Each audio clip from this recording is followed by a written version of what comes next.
Senator Klobuchar, you're recognized. Thank you very much, Madam Chair. I want to thank all of you for appearing today. Ms. Cook, I'm so sorry for your loss, and thank you for being here.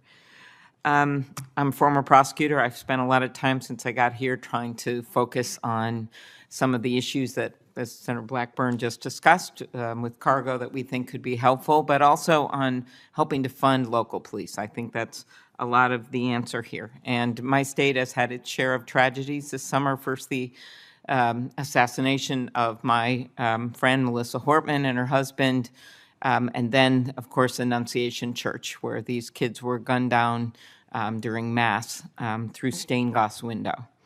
And I do want to mention from a law enforcement standpoint that despite being strapped, the Minneapolis police, it was an incredible story. The first officer was there 3.5 minutes after the first 911 call. And within 14 minutes of that call, 20 people were in the ambulance. They were all tourniquets, everything. They were off to the hospital, and that's how so many lives were saved despite losing both Fletcher and Harper, these two adorable children. We saw the same thing, of course, in Michigan this weekend.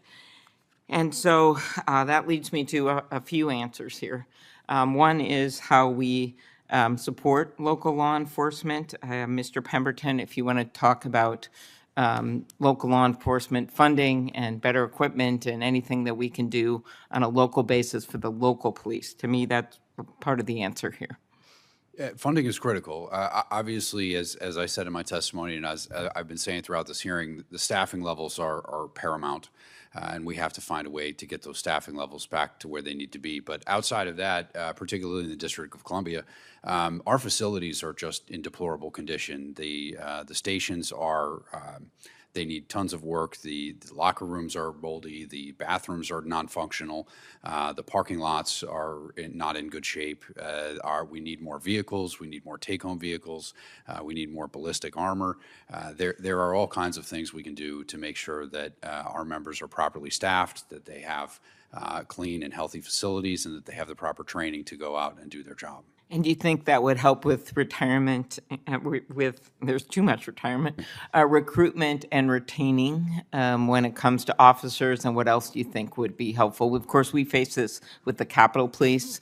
Then Senator Blunt and I worked really hard, and now Senator Padilla's the ranking member on the Rules Committee, but we worked hard to pass some legislation to help with benefits and salaries and the like. Could you address retention and hiring of police officers?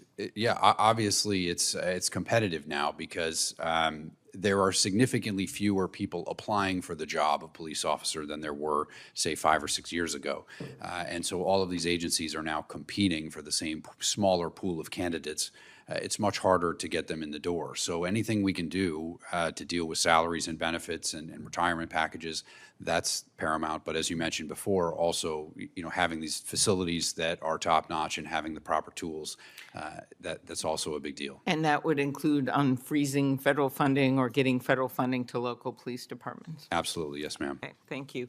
Mr. Jackson, I come from a state strong tradition of hunting, and when I look at all of these proposals, when it comes to firearms, assault weapons, I think, does this hurt my Uncle Dick and his deer stand? And whenever I get on one of these pieces of legislation or lead one of them, my answer is no. I had a discussion last week with Director Patel about assault weapon bans and what we could do. Could you talk a little bit about that and not our discussion, but just if it could be one of the things I raised to him, I'm in favor of assault weapon ban. I'm in favor of more background checks. I think there's a number of things we could do here when it comes to these assault weapons getting in the hands of people that shouldn't have them. One first step would be to get the age up to 21. Both in Uvalde and Buffalo, the shooters got their guns the minute they turned 18. And that 21 age is the same age that already applies to purchasing handguns from federally licensed dealers. Talk about that and how that could be helpful as some kind of I don't want to use the word compromise when we're dealing with little kids being gunned down in a church and 12-year-olds trying to protect 6-year-olds.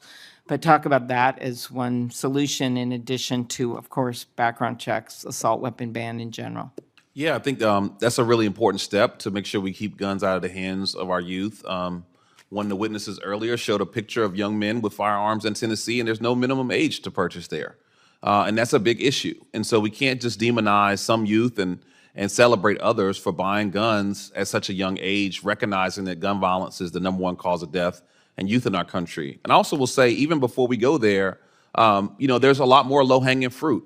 We can crack down on machine gun conversion devices and Glock switches, all of which we know is fueling the deaths that we're seeing across the country. And this Trump administration has already, through the Department of Justice, pulled back on just implementing laws and actually enforcing laws to keep machine gun conversion devices out of their hands. And so I think we can at least focus on enforcing the laws on their books to start to keep guns out of the hands of those in crisis while we look for more solutions for our youth. Thank you, Mr. Jackson.